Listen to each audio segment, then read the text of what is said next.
Worried when I crossed the Michigan line, a cop from Steuben County waiting on I-69. A headlamp went out while he pulled me over. Charged me with possession after I rolled down the window. Now that's skunk. Indians a trip when it comes to weed. It's like who doesn't smoke or use gummies? Your grandpa, your brother, your rich friend from school? Hell, throw in the whole courthouse and my attorney too. It's time those assholes change these stupid laws. It ain't worth the paper for a probable cause. Sitting on a bar stool in my usual place, this guy next to me said he was looking for some cocaine. Hell, I just sold him an 8-ball with a little piece off for me. But my buyer was a cop? Should've known he was a creep. So I'm a dealer, right? You gotta be kidding. It's a rich man's drug. I just take it because I'm injured. 8 years in Westville with a monkey on my back. There's more drugs in here than you can shake a shank at. One dirty drug test, man, this system's flawed. Undercover screwed me in my probable cause. Street crimes never did me no favors. I'm hooked on Fetty. I'm a junkie, not a felon. Told that son of a bitch on the way to lockup. I can't seem to shake it. I need help, not mocking. What do you want from someone who's been through the system? Drugs all through the house before mom and dad went to prison. Throw me in jail and give me a fine? Someday I'll be dead and away from your kind. Now I'm at the courthouse in front of a judge. Can't say my public defender cares for me much. Crimes are committed on both sides of the law.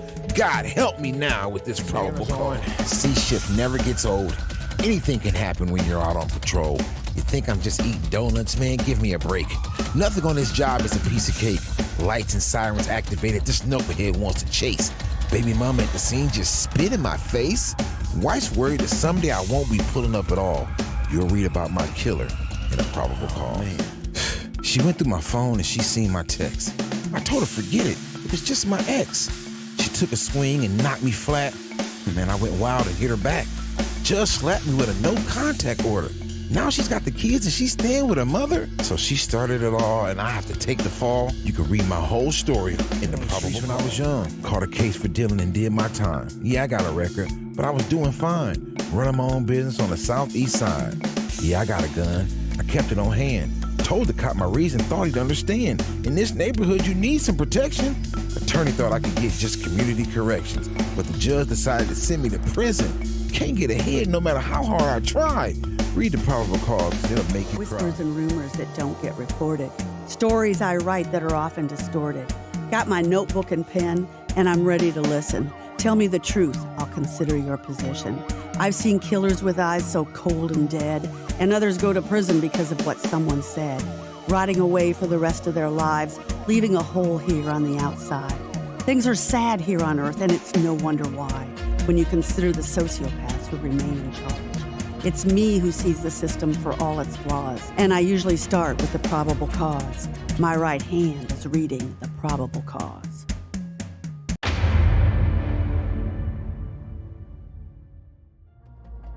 Welcome to The Probable Cause, a podcast focusing on the criminal justice system here in Allen County and in the northeastern region, which encompasses about 11 counties. We'll also be covering the state if it applies to our region.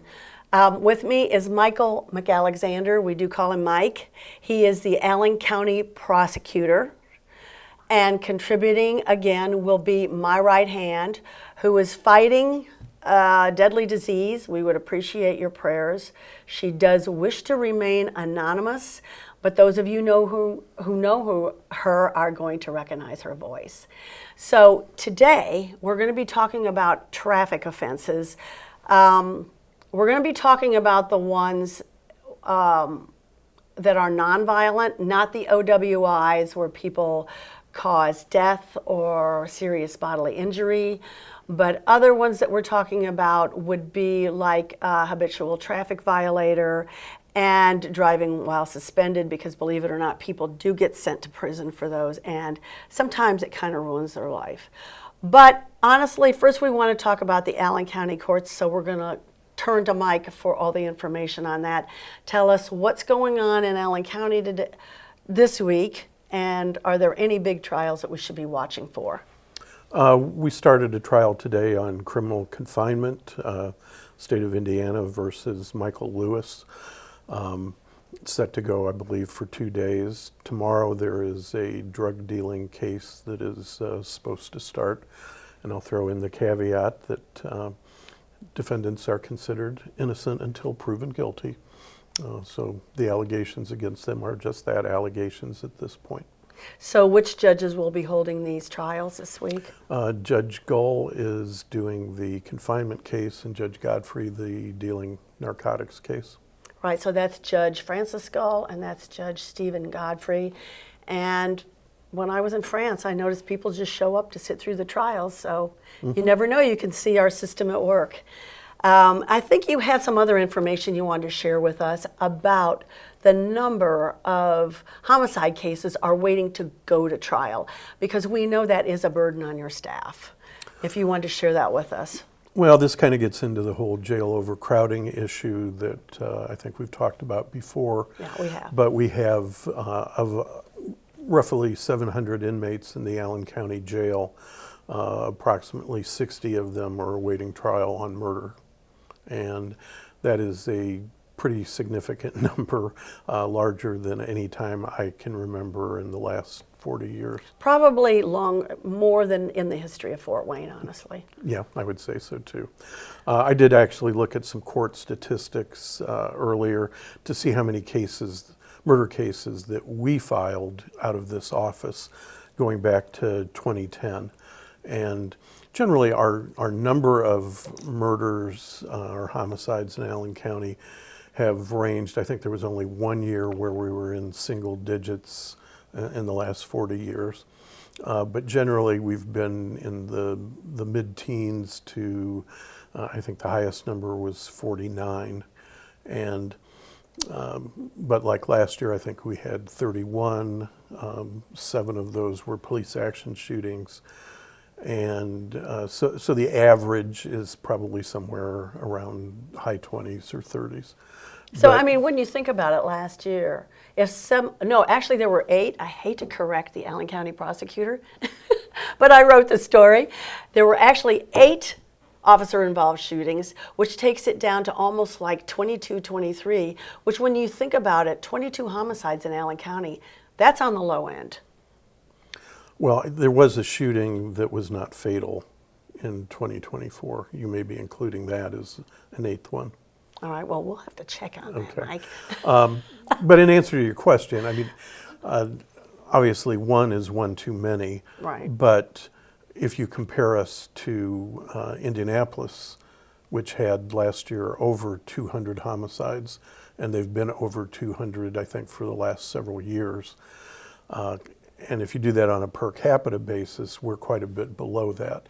We have a county population now of just shy of 400,000, and I think their population is a little over 1 million or so for Marion County. Oh, really? They're over? I really thought right it was around there. Yeah, all right. But as you can tell, that's a pretty big difference between 30, 31, 32, even 40 compared to their 200 plus. Right, if they're 2.5 times bigger than we are, then you would think that 200, if you would take, the equivalent, I'm not that good at algebra, it would be a lot more than what we're seeing, so you're right. But just some interesting numbers. Starting in 2010, we filed 10 murder cases, and that number stayed pretty low. In 2012, it was only 5. That's the lowest in recent years. But in 13, 14, and 15, it was 7 murder cases, 6 murder cases, 7 murder cases. 2016, it jumped up to 13, dropped back to 10 in 2017, and then 23 more than doubled in 2018. Dropped back a little bit in 2019 to 16, but then did double again in 2020 to 33. And then in 21 and 22, it was 26 and 25. In 23, it jumped up to 36, and last year we filed at least 41. And sometimes these are not all happening in the same year. We have cold cases that we may be filing a case from 2016 or 2017 in 2024 or 2025. So it's not a direct correlation that way. But it does show you the number of cases that were filed. And when you start looking at that and the number of cases that we try, and murder cases tend not to be susceptible to plea agreements, because the range of sentencing is so significant that particularly if a handgun is involved and there's a handgun enhancement, you're talking about 80, 85. an extra 20 years popped on the top Right. of the 45 to 65 years sentence for murder. Right, and I mean, I think we should also point out that since 2019, the homicide unit here has become particularly efficient. I don't understand why the rest of the nation doesn't see the protocol that they follow, their excellent detective work, and then they bring you a case that's so clean that you can file it. And so you have, like last year, you filed 41. Yeah, there were a couple of cold cases in there, I remember them, but you know, I mean, that's stunning, 41. Yeah, and there were some multi-defendant cases involved in that as well. But yeah, it's a very significant number, and generally all of those cases are tried separately. Even if you have 2 or 3 people involved in a single incident, you're going to have as many trials as you have defendants. Yeah, and why is that? Because there are other jurisdictions where they will, if they're all involved in the same crime, they try them together. Usually depends on whether any statements have been made, because if you want to introduce the statement against one of the parties that they made, you can't then co-try the person with them because that could prejudice them. Now we're going to get to the topic at hand, which is traffic offenses, particularly driving while suspended, habitual traffic violator, and operator never licensed. Like I said before, I don't think there's much of an argument against putting people in prison if they kill somebody or if they seriously injure them, you know, particularly because they're drunk drivers and they've taken a life or permanent injuries. And we've seen so many of those that we don't have much sympathy for those people. But going to prison for a habitual traffic violator or suspensions does seem crazy to me. I just want to get this in before we really dive in, because we do have my right hand in here now. Last year in Allen County, 734 people were arrested for driving while suspended, 43 for being habitual traffic offender, and 401 for being a vehicle operator who was never licensed. And this is according to statistics that I get from the Indiana State Police website. So right now I was going to say, turn it over to you guys. Let's all jump in on why there's such a difficulty. I think one thing is the cost. Anybody go first? All right, let me say this, okay?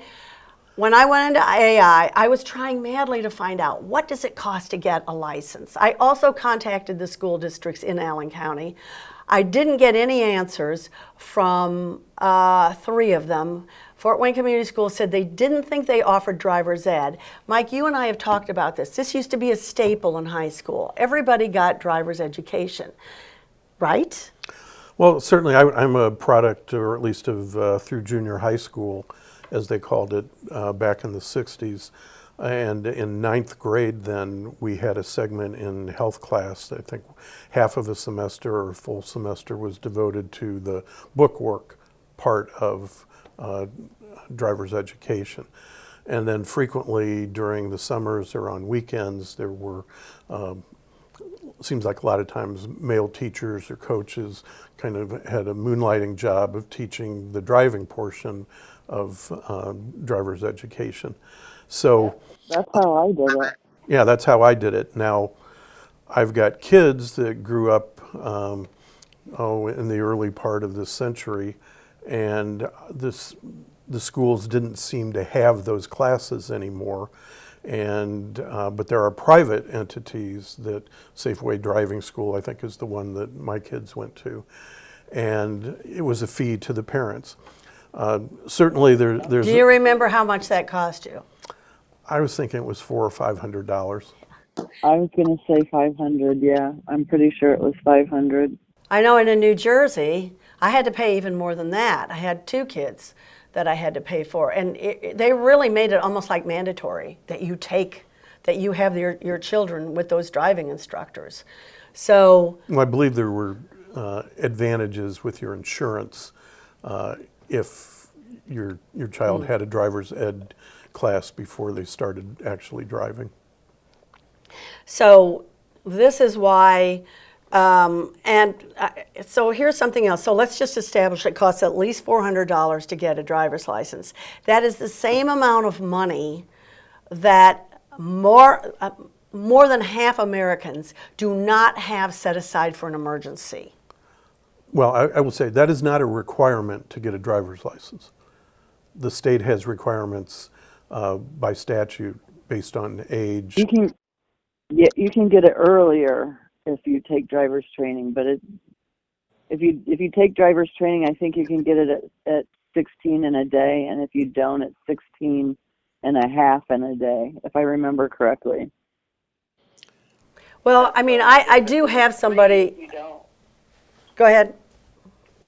If you don't take driver's training, well, it's not free. I think there's like a minimal fee through the BMV, $25 or something. Yeah. To take the actual driving test and get the actual license. But you don't have to incur that $500 expense to get your driver's license.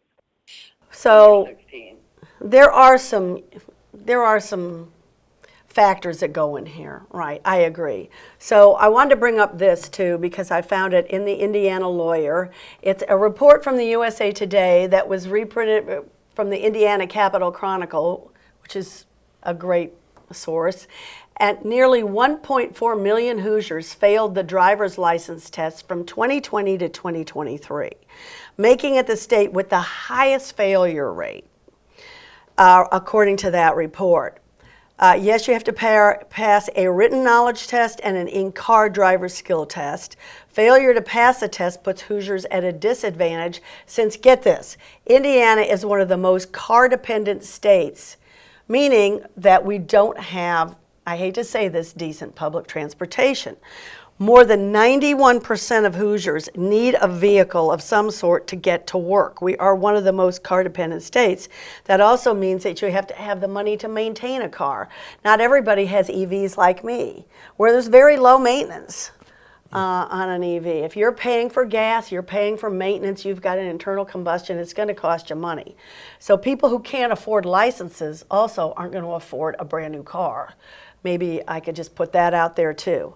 So the number of people getting arrested for these traffic offenses contributes to these difficulties. And so if you want to jump in here, because I do have a case study kind of a guy who went through this, whose family did not have the money. Maybe, you know, when my kids were going through driver's education, I got them out there on the streets. You know, I'd say, okay, it's raining outside. You need to learn how to drive when it's raining. So let's just get in there. We'll drive around town. Driving around New Jersey can be scary anyway because there's so many people involved. So we're going to spend 20 minutes going around town. But they wouldn't have had that opportunity. Maybe the parents work 2 or 3 jobs. I'm thinking about scenarios here now where it really does affect people and their ability to get to work, to make money, to support their families, etc. Now, like what you said, yeah, go ahead. That's when the parents only have to pay for it when they're minors. I mean, it's a whole different thing when you get to someone over 18 that never got their license or it got suspended for whatever reason and they couldn't pay. I mean, reinstatement fees can be huge. Yeah, and so maybe Mike could talk to us about that, because once you get caught driving while suspended, or once you rack these things up and you become a habitual traffic violator, what are you racking up in fines? Well, it varies. And court costs. Yeah, the court costs, fines, reinstatement fees, all can get up there pretty high. I mean, I've certainly seen situations where you had to pay a couple of $1,000s to get your license reinstated. And clearly... That's an enormous amount of money to a lot of people, $2,000. Mm-hmm. I mean, going back to the beginning of this, I think a lot of middle-class parents would go ahead and pay for this to save money on their insurance. And probably also a little bit, it's hard to teach family members to drive or do things without getting into arguments. Fair enough. So I think there's those reasons, but clearly people that don't have the economic resources aren't going to spend $425 or $500 for driver's ed. And then their kids get out and they may start driving before they get a license. At that point, it's not so much the cost of the license, but maybe they struggle passing the driver's test if they've never gone through the training, and they may not be as good of drivers because they didn't go through driver's ed, and they may be more inclined to commit traffic offenses. That's a very good point. So there is a financial aspect to it, but there also is a training. And then once they get the ticket, if they don't show up for court, then they get suspended for that. And then if they fail to pay, it just is an ongoing problem that compounds upon itself to make it more and more difficult. Then they get an additional ticket. And the way the Habitual Traffic Violator statute was created, it's changed a little bit over the years, but generally it was if you had 10 minor offenses, including one major, and a major would be considered an OWI or never receiving a driver's license, that would make you a habitual violator. If you had 3 of what they called the majors, like 3 OWIs or a never receiving license and 2 OWIs, that would make you a habitual violator. The first one. What about driving while suspended? That counted as a major. Okay. So if you got the 10 violations, that was a 5-year suspension. If you got the other, it was a major and it was a 10-year suspension. So then you're faced with the dilemma of. In what time frame, Mike? Through a 10-year period. Okay. So now we have the most car-dependent state, highest failure rate, and you're suspended for 5 to 10 years. So how are you going to get to work? It's a circle. It's Right. a circle. Like, you can't get a job without a car. You can't get a car without a job. You can't get a job without a car. You can't get a car without a job. That sounds like a song, actually. No, and that has been very true. I will say a few years ago, the General Assembly did do a review of a lot of the driving offenses in Title IX and adjusted some of these things to make it easier to be reinstated. The courts can waive some of those reinstatement fees. They put a limit on how long a suspension would last for your failure to appear or failure to pay a fine and cost. So they've done some things to help. They also created the specialized driving privileges for folks that even if they've been determined to be habitual traffic violators. Determined to be, okay. There is a mechanism for them to go in and get these specialized driving privileges that a court can put restrictions on, but it kind of stops their status as a habitual traffic violator. And so would they have to take the driving test to get that? it may, I'm not sure. It may depend on whether they had a license before or they never had a license. Okay, there's a good point, yeah. But the legislature has recognized this issue, and there was even legislation a year or two ago about not giving drivers licenses, but some kind of a driving permit to people that were here without legal status. And that was designed, and the requirement was going to be that they had to carry insurance, so that if they did get into a wreck, the other party wouldn't be completely reliant on their own insurance. Well, I would applaud that idea. I just have some stats here. In January of 2024, I went on IDOC, which is the Indiana Department of Correction. You can check and see what they're in there for. And so in January of 2024, now this was the highest number I actually saw, but operating a vehicle after being suspended for life, 22 people went to prison on that, just in that month. Okay, that's a level 5 felony. A level 5. And that means they have been convicted The original criminal conviction for habitual traffic violator is a level 6 felony. But if you get another one, it can be enhanced to the level 5. But again, then you've been put on notice. You haven't taken advantage of the specialized driving privileges. You've been put on notice that you're in this status and you could do something about it, and they don't do it. In some respects, it is the dumbest crime to commit in this state. No, I agree with you. Because you can take care of it. Yeah, that's true.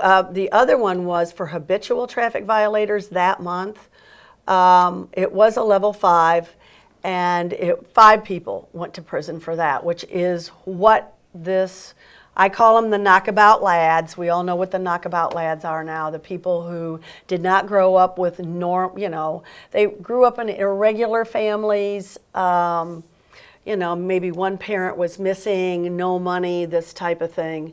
He ended up going on the habitual. He's 42 now. Actually, he went in twice, but the second time was interesting. I almost wish I had you guys with me when I was trying to parse through the case, because the second time he went, if you go on his sheet, he ended up going to prison for marijuana possession. It's in there. And because that was, I guess, part of his charges. And I couldn't make it out, but he told me that the first time he went in, he ended up going to Chain of Lakes, which is apparently where everybody wants to go because you learn a trade, you get outside, it's minimum security. He learned waste management.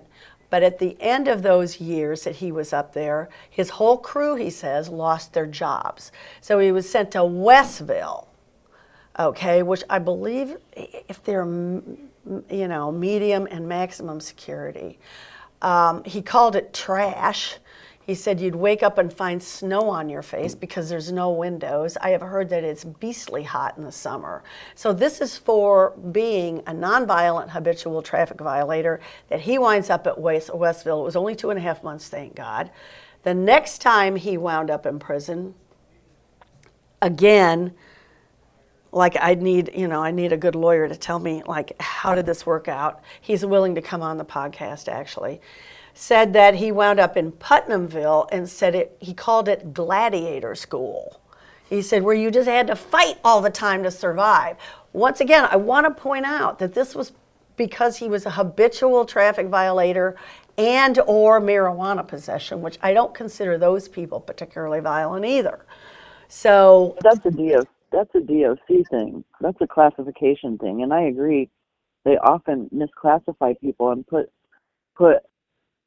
low-level offenders or non-violent offenders in the same blocks with violent offenders, and I don't think DOC should do that. Mike, what's your opinion on that? Shouldn't they, like? I hear about it over and over again. Isn't the original design to have the low-level and non-violent offenders go to one prison and the violent offenders go to a different one? Yeah, they're supposed to be separated, like they're supposed to be separated in the Allen County Jail. Go ahead, Mike, sorry. They do have they do evaluate everybody who goes into the Department of Corrections and does a placement review. And I know they have at the Newcastle facility, it kind of specializes in sex crimes. And psychological, right? I'm not sure about psychological. We've got state hospitals in Logansport and Richmond.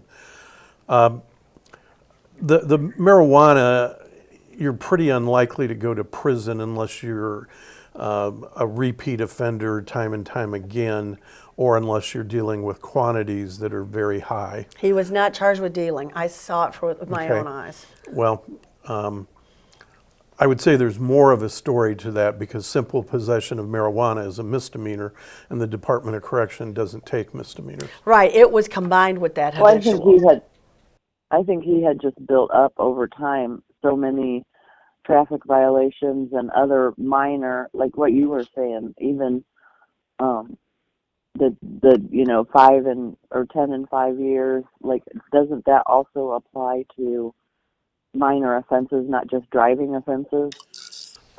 There's habitual offenders for other crimes. If you have 2 prior felonies and pick up a new one, you may be eligible as long as they're consecutive to each other, which basically means you have to commit a crime, be convicted of the crime, commit a new crime, be convicted of the crime, commit a new crime, convicted of the crime, to be eligible for that kind of habitual felony treatment. Be eligible. Yeah, and it varies depending on whether you're a level 6 or a higher level of felony.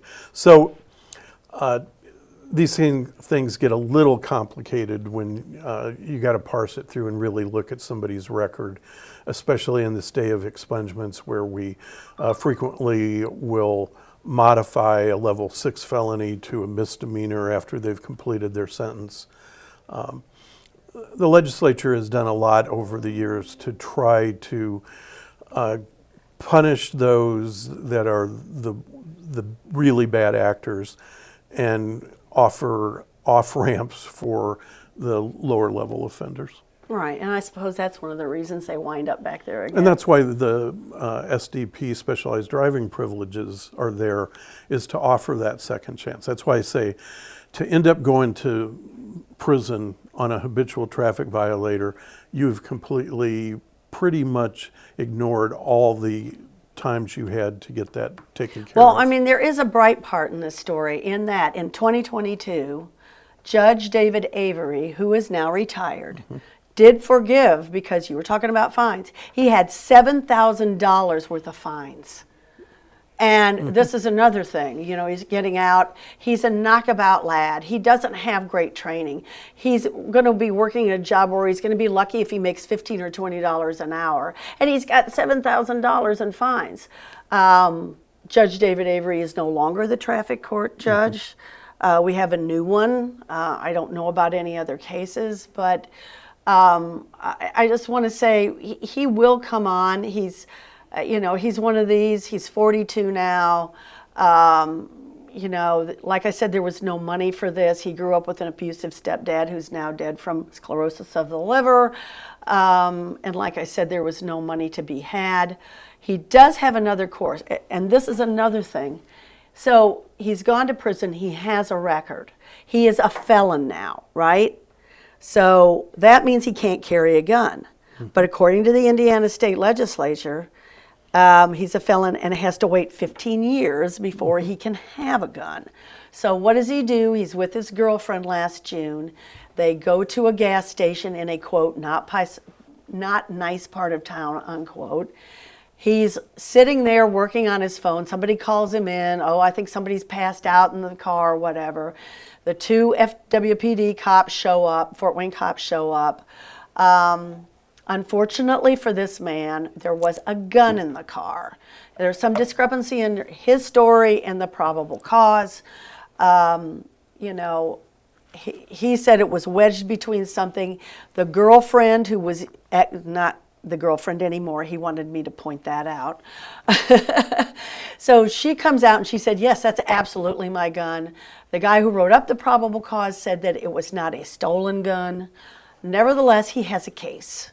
And now he's facing prison again because he was convicted of took plea deals or whatever on the habitual traffic violator. But now he could go to prison again because he was carrying a gun.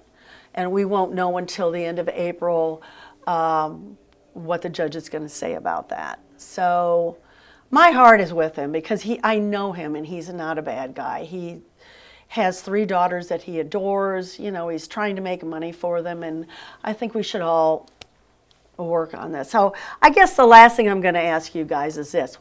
What is a good solution to this situation? Because I've told you how tough Indiana is. A lot of people fail the test. A lot of people, more than 92% or 91% of the people depend on a car to get to work.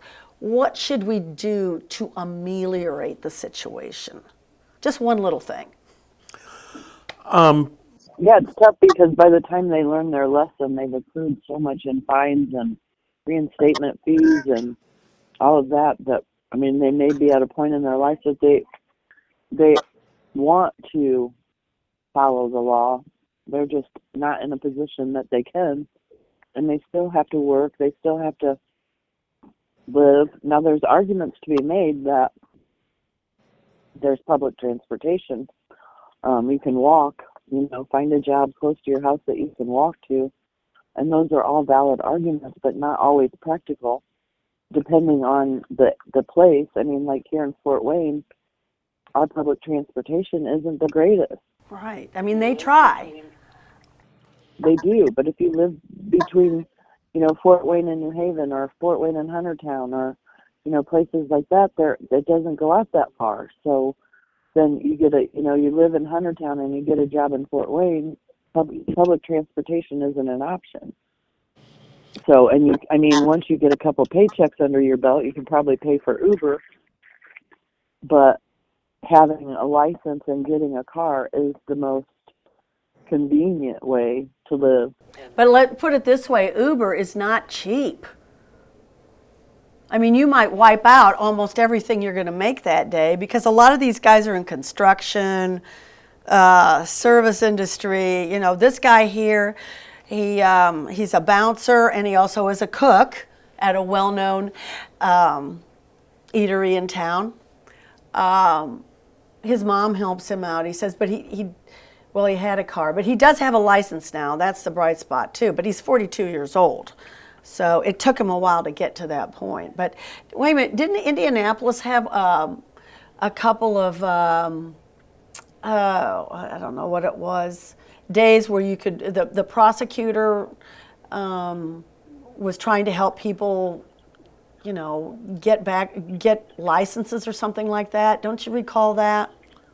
Well, I think when they put the expungement statute in, there have been several organizations that did seminars on explaining that, to try to get rid of some of those convictions that would make it easier to get a driver's license or just wipe your record clean so that you could get a better job. This issue is tricky because people have violated, and determining what the appropriate punishment is not easy. But that is why the specialized driving privileges were put in, to help people get their licenses. Prior to that, we used to have restricted licenses, and there's still an element of that out there where under your specialized driving privileges, it may be limited with a curfew, it may be limited to and from work. The court has a lot of leeway in what restrictions they put on. So where do they go to get the specialized driver's permit, did you say? Usually License. That's what Judge Avery granted, along with, he was in charge of that. I don't know if that has been shifted to Judge Jason Custer, who succeeded him, or if they've reallocated things within the Allen Superior Court Civil Division to handle those cases. Well, I think that's something that we should check up. Maybe I can put it on blast on our website that's going to be coming out. Specialized driving permits. Mm-hmm. And obviously a lot of attorneys can assist in that. And I know several of our public defenders in the problem-solving courts, one of the things they do is assist in trying to get these kind of license issues cleared up for their clients. All right, I can't find. Even with that, though, it takes just one time to run out to pick up a child, or something that's not on the list that they're allowed to do with that specialized license, and they're back in the system again. Do you have an example of that? Like a person who's done that? Right, without naming them, obviously. I can't think of one right off the top of my head, but I do know that it's happened. I've heard of it happening where they ran to pick a friend up from the bar, or pick up their girlfriend from work, or something like that. That's not, correct me if I'm wrong, Mike, but when you have the specialized driving privileges, that's like to work at home. Generally. To the grocery. Yeah, it depends on what restrictions are put on. But picking up your girlfriend from work typically isn't on the list. Yeah, driving your kid to the emergency room because they're running 103-degree fever, we would probably give you a pass on that, and I'd say most police officers would as well. But you would have to prove it. Well, I mean, we Anybody talk to could people say that, before right? we Yeah. get there. I mean, there is a saying in particularly traffic court where there's an awful lot of guilty with an explanation. And the judge who hears that sad story may very well decide to give either a very small fine and costs or waive costs or do other things to limit the effect if they believe that it's sincere. Picking up your girlfriend may not exactly, or your friend who's drunk at a bar may not qualify as a good enough sob story to gain the protection. Nevertheless, there are real life situations that we need to take into consideration. These people are human beings. They haven't had the same privileges a lot of people have, and anything that we can ease, I think we should put it on blast, a specialized driver's permit, and maybe something we could develop in Allen County. I don't know that the prosecutor's office, I know that you work with the BMV, right? Didn't you tell me that once? I mean, we utilize BMV records all the time. Right. And just maybe not just... I don't think they have influence over the BMV to say, we're going to make you waive the reinstatement fees, or we're going to... No, but a judge has that power. Prosecutors can't make the BMV do that. No, and we... I don't know that a judge can do that. Right. And certainly I recognize that dealing with the BMV can be very confusing, and it does become very specific when you're looking through driver's records and seeing what they did and what the basis behind it and their financial position. Certainly this is an area where being poor does not help you. Right.